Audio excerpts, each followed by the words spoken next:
Assalamualaikum warahmatullahi wabarakatuh. Perkenalkan, nama saya Santi Advenita dengan NIM 2103-2090. Saya akan menjelaskan mengenai gambar yang telah di-upload di Google Drive untuk memenuhi ujian tengah semester saya dari mata kuliah imunologi. Baiklah, langsung saja. Yang pertama merupakan gambar dari mekanisme imun alami, di mana gambar ini menjelaskan mengenai mekanisme kerja sistem imun adaptif dalam melawan patogen, dimulai dengan aktivasi melalui komponen imun alami. Nah, adapun langkah-langkah yang sesuai dengan gambar, yaitu yang pertama, ada langkah yang pertama yaitu fagositosis oleh fagosit, di mana patogen atau antigen dia akan masuk ke dalam tubuh dan ditemukan oleh sel fagosit seperti makrofag atau sel dendritik. Nah, kemudian fagosit menangkap dan menelan patogen melalui proses fagositosis membentuk fagosom yang berisi patogen. Kemudian dilanjutkan dengan langkah kedua, yaitu pemrosesan antigen dan presentasi oleh APC, di mana setelah patogen dicerna dalam fagosom, fragmen antigen atau protein dari patogen itu akan diproses dan diikat pada molekul MHC atau Major Histocompatibility Complex kelas 2.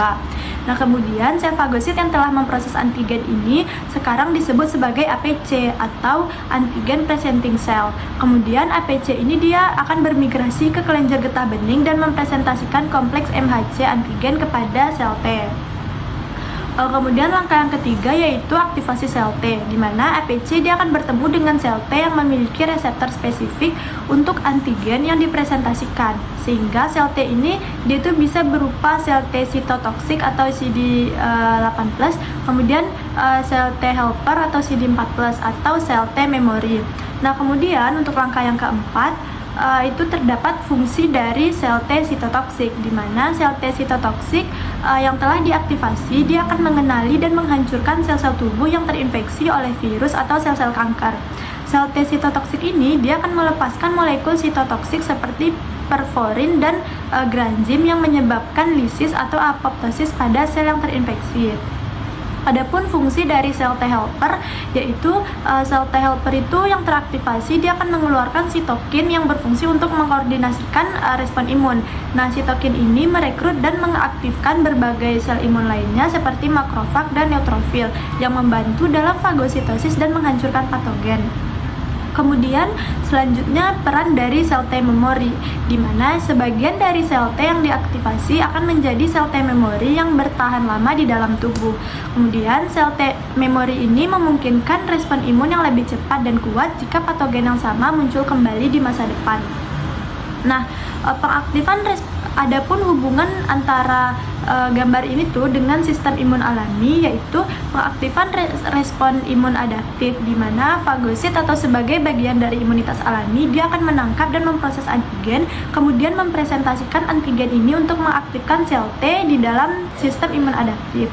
Kemudian produksi sitokin dan rekrutmen sel imun, di mana sel T helper yang diaktifasi akan memproduksi sitokin yang merekrut dan mengaktifkan sel-sel imun alami lainnya seperti neutrofil dan makrofag untuk melawan infeksi. Nah, kesimpulannya dari gambar ini dia tuh menunjukkan bagaimana komponen imunitas alami seperti fagosit dia itu akan bekerja sama dengan imunitas adaptif untuk mengidentifikasi, memproses dan mempresentasikan patogen kepada sel T. Nah, kemudian sel T yang diaktifasi mengordinasikan respon imun yang lebih spesifik dan efisien untuk menghancurkan patogen dan sel yang terinfeksi. Mungkin itu penjelasan mengenai gambar yang pertama. Selanjutnya untuk gambar yang kedua itu merupakan gambar mekanisme imunitas humoral. Adapun langkahnya yang pertama itu pengenalan antigen oleh sel B, di mana sel B itu akan mengenali antigen. Kan sel B itu dia memiliki reseptor B cell reseptor atau BCR. Nah, yang dia itu dapat mengenali dan mengikat antigen spesifik seperti protein pada permukaan patogen. Kemudian pengikatan antigen, di mana ketika antigen mengikat BCR pada permukaan sel B, maka sel B tersebut akan teraktivasi. Kemudian langkah yang kedua itu aktivasi sel B oleh sel T helper, di mana interaksi dengan sel T helper, sel B itu yang telah mengikat antigen kemudian memproses dan mempresentasikan fragmen antigen tersebut pada molekul MHC kelas 2 di permukaannya. Kemudian sel T helper akan mengenali antigen, di mana sel T helper yang telah diaktifkan oleh APC atau antigen presenting cell tadi dia akan mengenali antigen yang sama dan akan berinteraksi dengan sel B melalui T cell receptor atau TCR dan molekul MHC antigen pada sel B. Kemudian sinyal keduanya di mana sel T helper mengeluarkan sitokin seperti interleukin yang memberikan sinyal tambahan kepada sel B untuk proliferasi dan diferensiasi. Nah, kemudian dilanjutkan dengan proliferasi dan diferensiasi sel B. Nah, proliferasi sel B di mana sel B yang teraktivasi dia akan mulai membelah diri atau disebut dengan proliferasi yang menghasilkan banyak klon sel B yang spesifik terhadap antigen tersebut. Kemudian diferensiasi menjadi sel plasma dan sel memori. Sel B yang teraktivasi dia akan berdiferensiasi menjadi dua jenis sel, yaitu sel plasma dan sel B memori. Nah, sel plasma di mana sel-sel ini merupakan pabrik penghasil antibodi. Mereka memproduksi dan mengeluarkan antibodi dalam jumlah yang besar ke dalam sirkulasi. Sementara sel B memori, sel-sel ini akan bertahan dalam tubuh untuk jangka waktu yang lama dan memberikan respon yang cepat dan kuat jika antigen yang sama muncul kembali di masa depan. Nah, kemudian yang keempat dilanjutkan dengan produksi dan sekresi antibodi.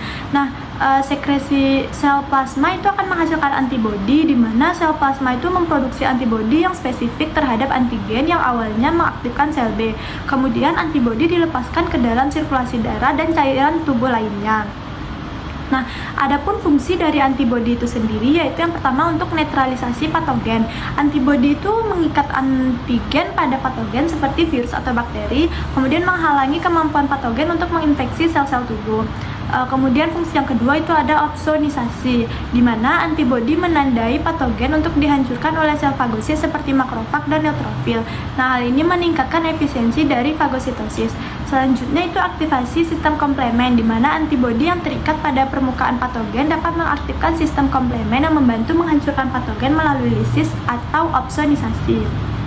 Nah, kesimpulan dari gambar kedua yaitunya gambar ini tuh menunjukkan mekanisme imunitas humoral yang melibatkan pengenalan antigen oleh sel B, aktivasi sel B dengan bantuan sel T helper, kemudian proliferasi dan diferensiasi sel B yang menjadi sel plasma dan sel memori, serta produksi antibodi oleh sel plasma. Nah, antibodi yang dihasilkan dia tuh memainkan peran kunci dalam netralisasi, opsonisasi, dan aktivasi sistem komplemen. Mungkin sekian yang dapat saya jelaskan mengenai dua gambar tersebut. Terima kasih. Assalamualaikum warahmatullahi wabarakatuh.